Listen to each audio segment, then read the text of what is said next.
what I think about the FNAF 2 movie, y'all, obviously everyone's opinion is going to be different, but I just watched the FNAF 2 movie yesterday. In my opinion, for its thrill value, I find it very decent. Alright, but for me, it has its quirks. I get it, y'all, because it's like FNAF. Okay, whatever.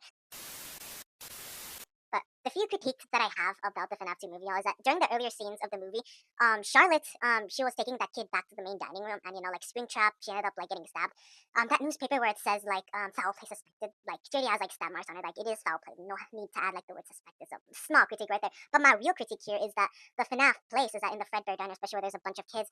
I think the issue that they have is that Charlotte going up to the adults and saying quote unquote, well, the adults saying to her quote unquote, the adults are talking or saying that just go to your parents, right? Like she's telling her that them that there's a boy that needs help. Someone got kidnapped. Like someone needs help. And the issue is, especially when whether it was 2025 or 1980 or 2003 or 2012, whether it's a kid's place or whether it's an adult's place, when you say that someone needs help, like someone just got kidnapped or someone just got taken away, like everyone would pay attention. Like a lot of people would be looking at you. A lot of people would be paying attention to you. They wouldn't just like dismiss you as like child's play. They wouldn't dismiss you as something like that. Like I know every culture is different, y'all, but I find that scene like where the adults just say no to her, especially where there's a child who needs help. Like I find that one a bit unrealistic. Like someone would have eventually came up to help her. Obviously, some people would say no, but like the entire diner like saying no generally to her, I find that unrealistic. So that's the first critique that I have in the earlier movie. Well, earlier part of the movie. The animatronics breaking into the houses, destroying the glasses.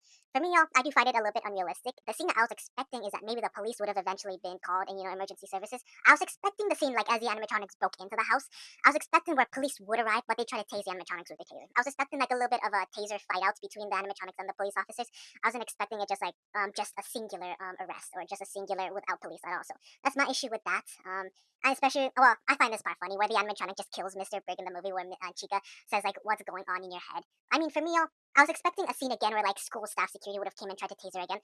Well, I would have tweaked that scene in a way that there would have been a security officer, but they tried to chase Chica, but Chica would have executed the security guard also. So I find that part also pretty unrealistic because there wasn't any security visible. But then again, I still found that part pretty funny, to be honest.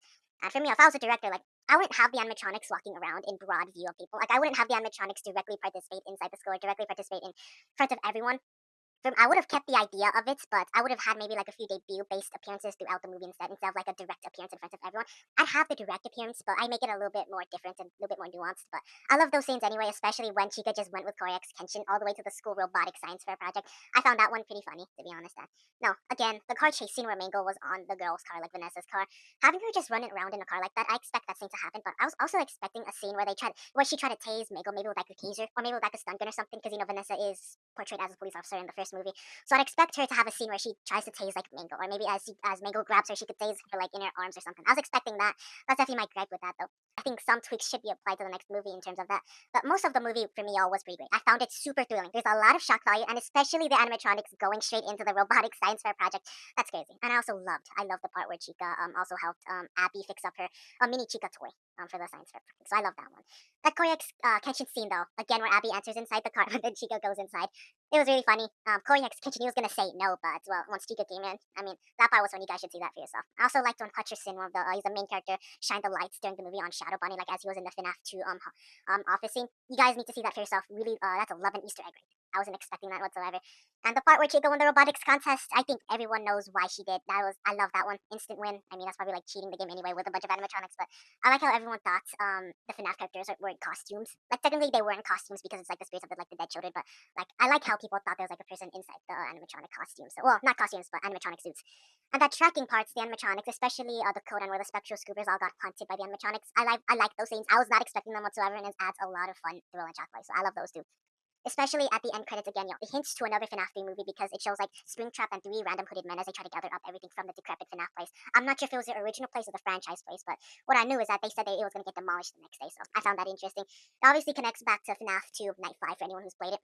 It's even on my YouTube too, where the caller says someone got spring locked. Well, my marionette scenes too, and also connects all the way back to FNAF 2, Night 5. Someone got spring locked in the, I'm not sure if it was a franchise center. There's a lot of connections between that, the caller, and how everything's all under investigation. But for me, y'all, I hate to make the video this personal because I do talk philosophical all the time, but only because we'll add the scene, we're gonna add it anyway. To make it personal, it connects back to me when I think about it because Vanessa in her dream tried to confront her father. Alright, she switched personas multiple times as an adult, an officer, and a kid. She was trying to confront the evil, but she was unable to completely. That same Vanessa version, y'all, can be applied to real life under different scales, not under like animatronic spring lock suits.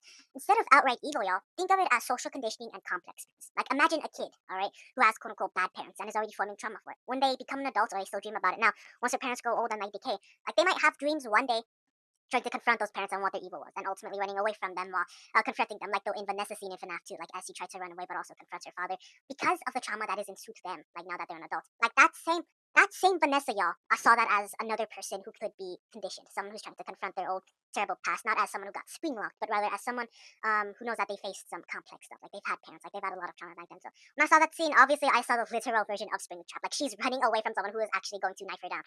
That other side of me, y'all, saw parallel versions of other people, not in the way of a knife or spring lock, but rather a soul that's trying to confront what gave them trauma. The parents, like the abusive, complex, toxic, whatever types of parents that didn't work for the child back then. Imagine that child as an adult trying to confront them in some sort of dream, some way, somewhere.